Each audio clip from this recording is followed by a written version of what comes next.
So we're going to kick off this afternoon with, and why I mentioned the plants, a biophilic look, the Biophilic Office, putting people first. One of the speakers is Ed Suttie, who leads the Biophilic Office project at the Building Research Establishment, and Oliver Heath, an architectural and interior designer and recognised global expert in biophilic design. Thank you very much. Look forward to hearing from you. Thank you. My name's Oliver Heath. I'm going to be sharing the stage with Ed Suttie down here. I'm probably the shorter of the two speakers, as you'll see. Yeah, you'll notice, actually, the shadow on the screen, but I'm okay here.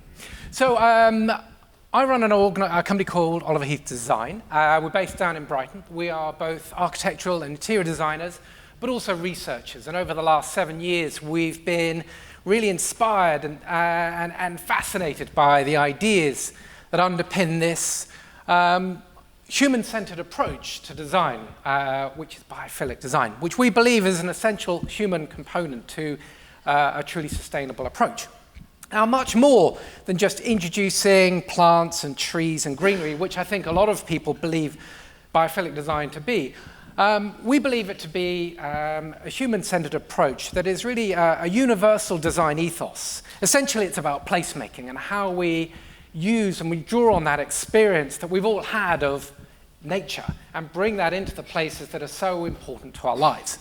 So what I'm going to talk to you about today is this approach to biophilic design, and in particular, a project that we're currently working on, a groundbreaking project with the Building Research Establishment in Watford, where we're investigating the many benefits and approaches to biophilic design and how it can be incorporated into existing buildings, a problem that many of us will be facing over the next few years.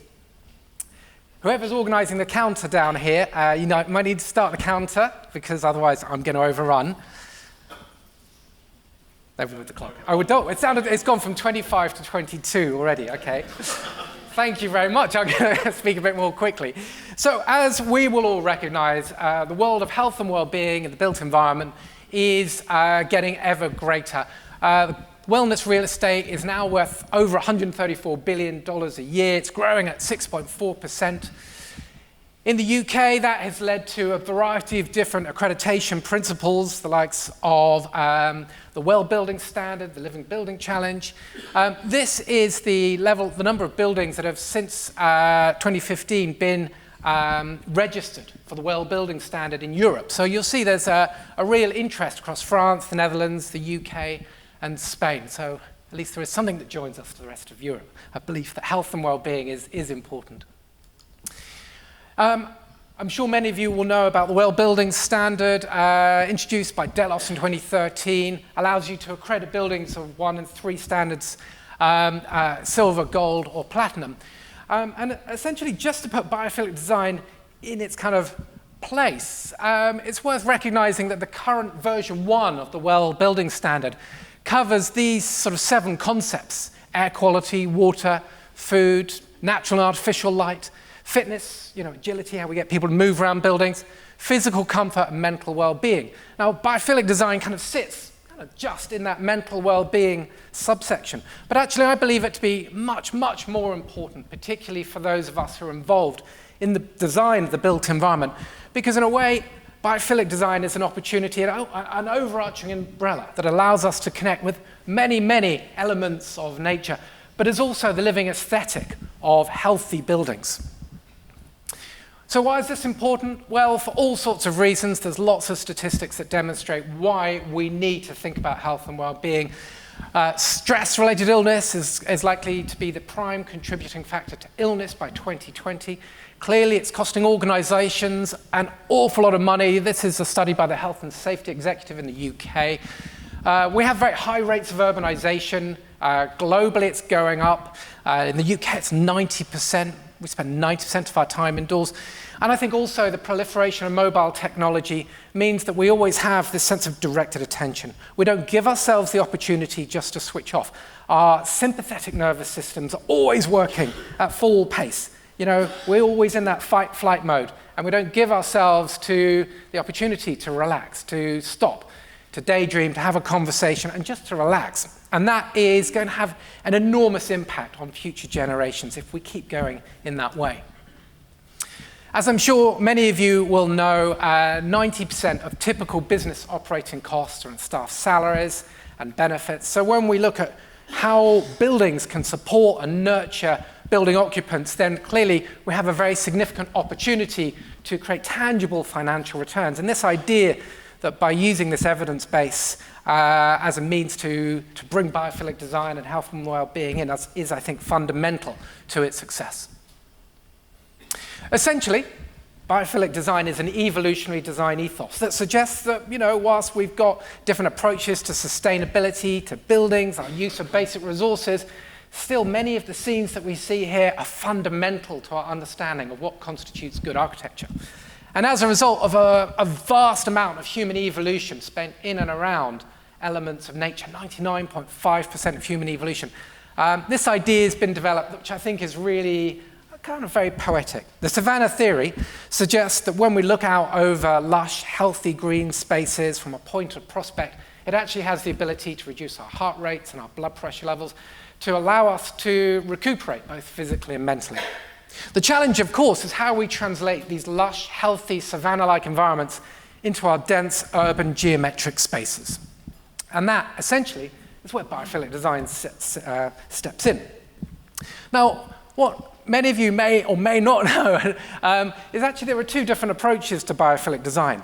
The one that you may know about is called the 14 Patterns of Biophilic Design. It was developed by Terrapin Bright Green in the United States, and it's really a neuroscientific approach that looks at the many benefits that greenery and nature and a connection to natural systems brings to the individual. And it's been proven to reduce heart rates and blood pressure levels to help us to recuperate. But as well as that, there's another approach, one by one of the godfathers of biophilic design, Stephen Keller, who took a socio-psychological approach. And this is really looking at the connections that nature can help us to develop between places and spaces, but also the people in those. And in this sort of next 10 minutes, I'm going to be talking about why both of those approaches are valuable for the workplace. Now, both essentially have the same core concepts, the fact that it's a combination of a direct connection to nature, things like plants and trees, water, light, a connection to the indirect elements of nature, natural materials, colors, textures, patterns, and even technologies, and also about our connection to that sense of place, how we create buildings that are energizing, stimulating, and aspirational, but also buildings that are calming, relaxing, and restorative. So with the 14 patterns, it's kind of a nice simplified system that I think people can generally understand. There are 7 elements in that direct connection to nature.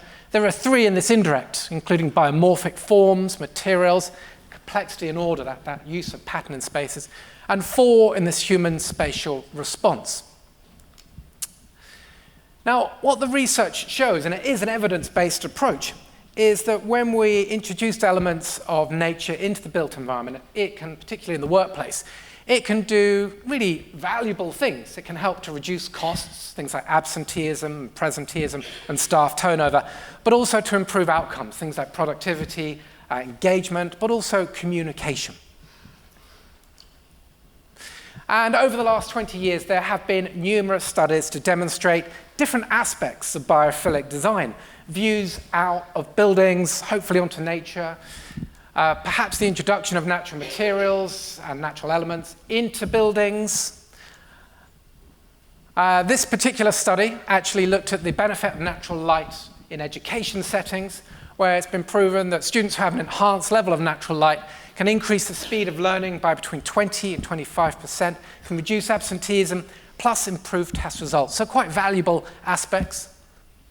Now, as well as that, trying to get over this idea that biophilic design is much more than just plants, there is lots of research studies that actually demonstrate that even simulated elements of nature can facilitate stress relief. So what that means is that the choices that I make as designers for essential elements, going beyond the additional plants, floors, walls, ceilings, can actually have some physical and psychological benefit to those building occupants. And for me, that's really exciting. In this one particular study from the Jonin Research Institute, it found that students who study with timber walls can actually do so with a reduced heart rate of 7,600 beats per day. So actually, students feel better, reduced heart rates, more able to focus on the task at hand. Other wider studies have demonstrated actually that across the kind of global landscape of office workers, very significant numbers that demonstrate the poor quality of spaces that many workers are found to work in. But actually, when elements of nature have been introduced, there are significant benefits. Now, for me as a designer, what's interesting is that this evidence-based approach really demonstrates the enormous value that we bring to our clients. And if you think across all those different design styles that we've had throughout the centuries, never before have we really taken this evidence-based approach. And personally, it's my mission to really go and teach architects about the benefits of this evidence-based approach. So, of course, once we have all that evidence and all that research, what I found is that as soon as you present this evidence-based approach, people become quite cynical and quite skeptical. So there are a number of barriers to how we bring health and well-being and biophilic design in. In part, of course, it's about money. It is in part about the short-term costs versus the long-term benefits. It might be about the difficulty in many of the spaces or overcoming the barriers of just doing things differently. There are lots of barriers. So within my organization, we do a lot of research about how we can help architects and designers and building owners to overcome these issues. So we've created sort of different approaches, low-cost to high-cost approaches, demonstrating that it's not about spending lots of money. It is about creativity in your choices and how you apply them. So we've subdivided this idea into 3 different approaches. A low-cost approach, which is essentially what you might do to an existing space. A medium cost, which is what you might do if you've got an existing project with a reasonable budget. And a high-cost approach that really looks at some of the amazing materials and technologies that are now available.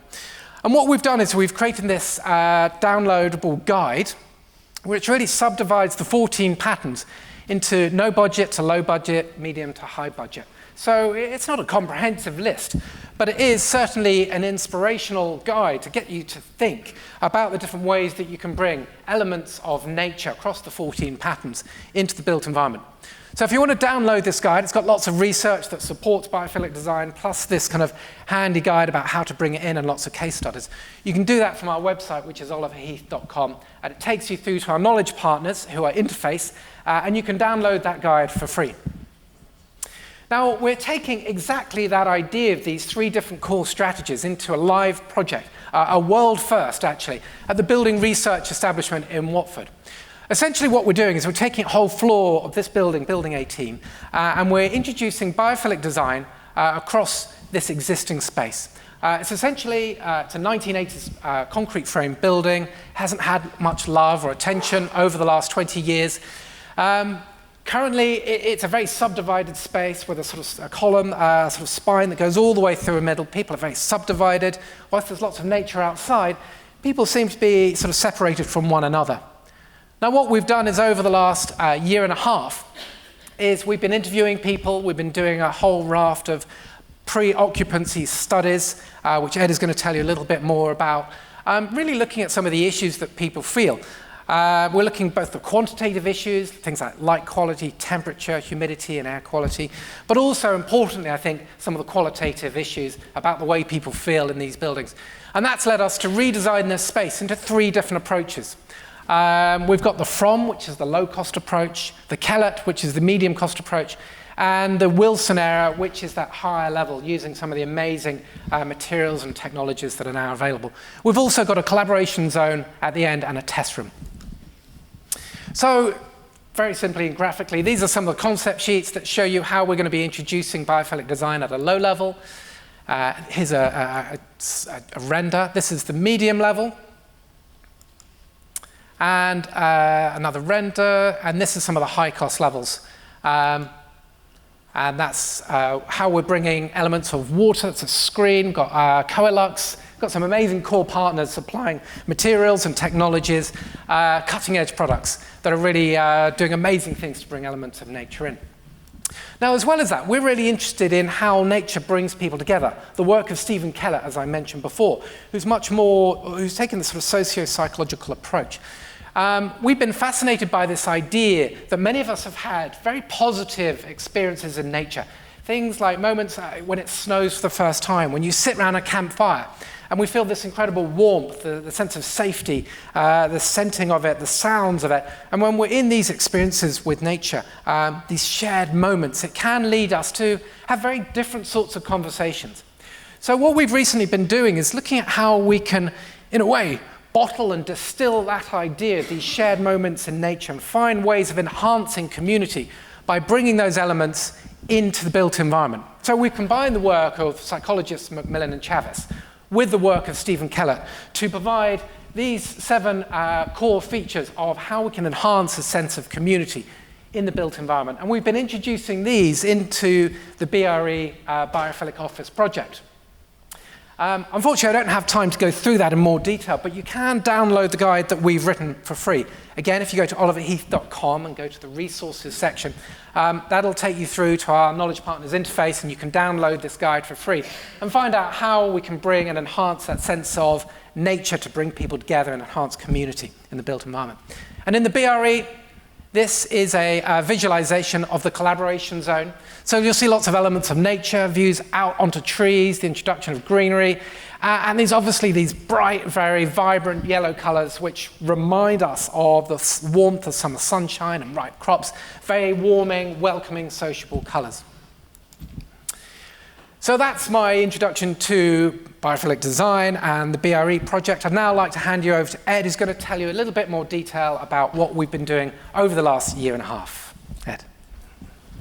Yes, my name's Ed Suttie. I'm Research Director at BRE. I'm very privileged to be leading the Biophilic Office design project, of which Oliver has introduced the core elements about the importance of design and biophilia and the opportunity that it provides us.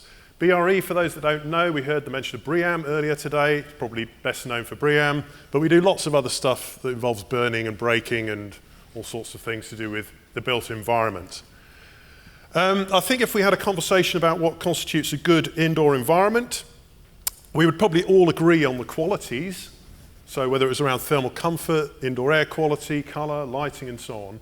But as we've heard this morning, a lot of this is quite personal. So there's this big challenge in the world about whether we should just let the BMS run our buildings or whether we should give people personal control and how much over the particular elements in their buildings. The reality of what we're doing, trying to tackle in this project, is our legacy of office stock, which unfortunately looks like this. So most of the offices across the United Kingdom look like this. So it's about how we retrofit into those built environments and create some of those positive benefits that we seek. Biophilia has been introduced, our genetic connection to nature. That's the strapline. In my terms, it's kind of all these amazing things and qualities that come together. Our proposition for the project was to deepen this evidence base. Oliver has shown you some of the evidence we already have, but particularly focusing in around lower budget interventions in refurbishment projects. We're pretty keen on tackling those practical interventions. And of course, when we start talking about quantifying things in decision-making process, we're talking about return on investment. So we're really interested in understanding what you might get return by particular changes in the way you specify things. We're interested in better business outcomes, productivity, can we measure that? But certainly we can around the outcomes. And of course, we want to provide guidance so more people can start doing this. This is a quick glance around the table at the project team that's helping us deliver and support this amazing project. So we've got Ecofon, who are part of our sponsorship team today. We're very keen to hear from anybody else who wants to come forward and help us with this project if you're interested in participating. So please do come and chat to Oliver or myself. We've seen the building itself. One little bit of history, that little grainy black and white photo up there, it was built in 1984. So after the main oil crisis, it was the low energy office of the future. So it had one of the world's first detectors, motion detectors for switching on and off overhead lighting.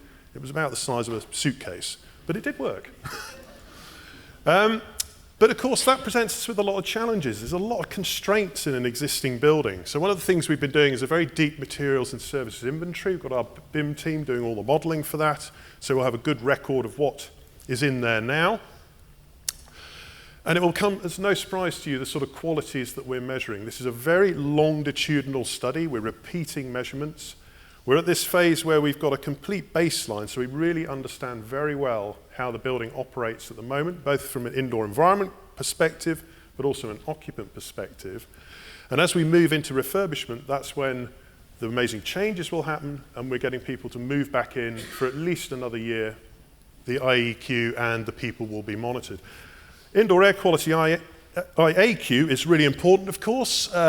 Continuous temperature, humidity, CO2. We all know about the impacts that can have on performance and the way people work. One of the slightly more interesting ones for us is around VOCs. So again, in the WELL standard, in BREEAM, in LEED, you'll have thresholds around total VOC levels.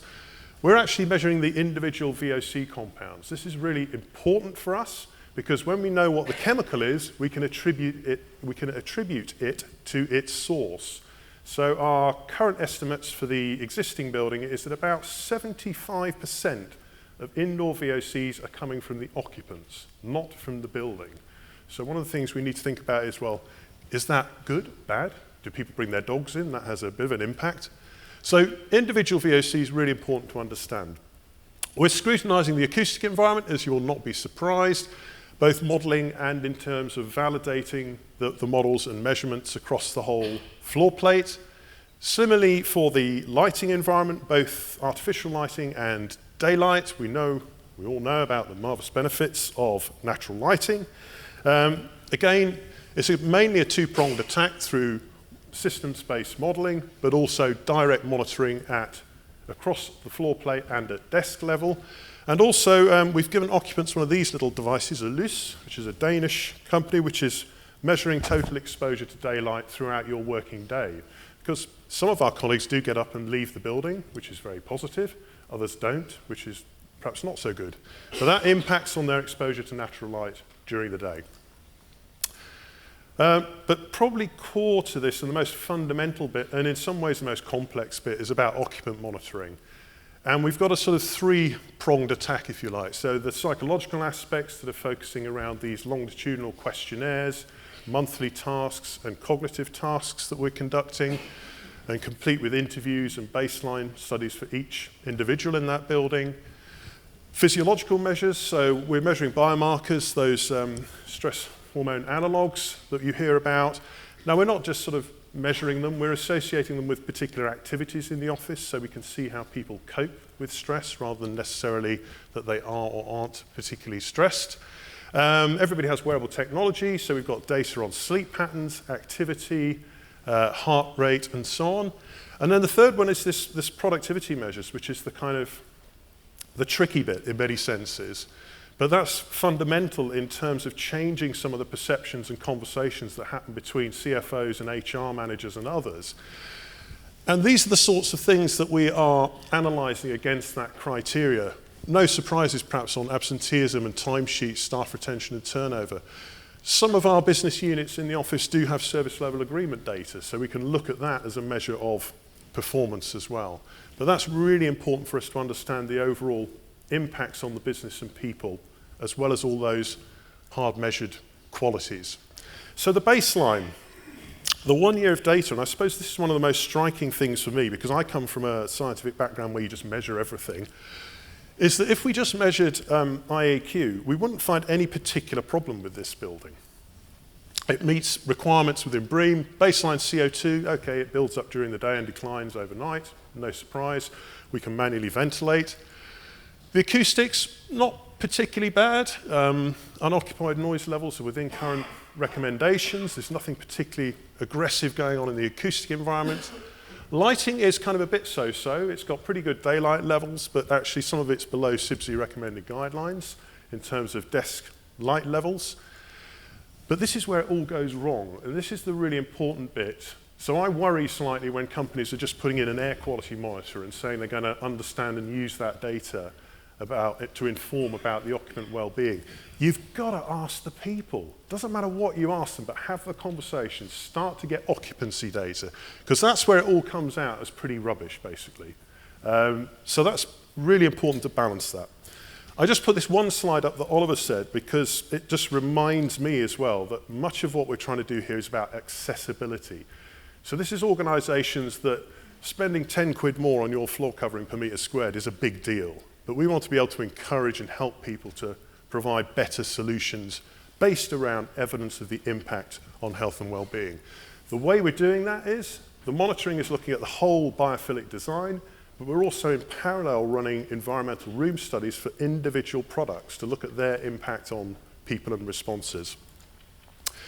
This is another fantastic asset for our project. We have the most amazing dissemination partner group, and whilst they help us and talk and support the project, which is fantastic, they're also going to be pretty critical when it comes to our findings that will be coming out in future about how we use that and how we present that to these particular different groups of professionals and interests to enable the impact we're all seeking, which is the change to our existing office stock. And I guess just to sort of wrap up, the future, it might not necessarily leap from here to here. And I think the point is that even in this very basic floor tile, wall colour, light, are 3 biophilic qualities that you could make different decisions around, given return on investment, given impact on building occupants. So even in those simple decisions. So we want to sort of bridge the gap, if you like, between those 2 trajectories. Thank you very much. Any questions at all from the floor? And hopefully we've got the microphones, yeah. Any questions at all from the floor? One right at the back, thank you. Hi there, I'm just interested to know, I'm a physio and ergonomist, and I'm interested to know how you got people on board to be happy to share their sleep data and how that translated into the work life and if that was analysed against them the next day. Yep, so we have an ethics board connected to the project of external advisors. We have within BRE a social science research team that do a lot of POE work, I suppose would have been their origins. So they've had quite a lot of experience of working with people data, certainly, and the sensitivities of that. It's all voluntary, so some of the occupants have not volunteered to participate in absolutely everything, but actually the majority of them have. So we've been very sort of open and honest. I have no idea which bit of data connects to which occupant, even though I'm leading the project. It's all kept through the ethics committee in a completely separate space. It is challenging, absolutely right, to set the framework correctly. Can I ask you a question, actually? Oliver, you brushed over it very quickly, but you mentioned that technology could also be a part of the biophilic. Yeah. I mean, not just the monitor and measure. Yeah. How can technology help? Well, there's been enormous advances in technology in all sorts of ways. Firstly, in the manufacturing of materials. Companies like Interface design biomimetic materials with random patterning and colours and textures. So an enormous investment in the design, but also the manufacturing that allows us to create materials that remind us of nature.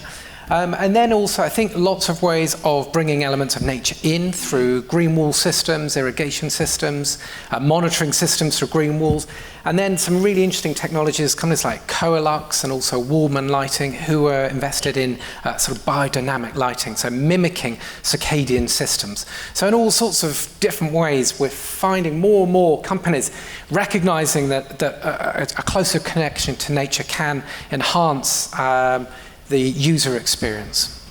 Thank you.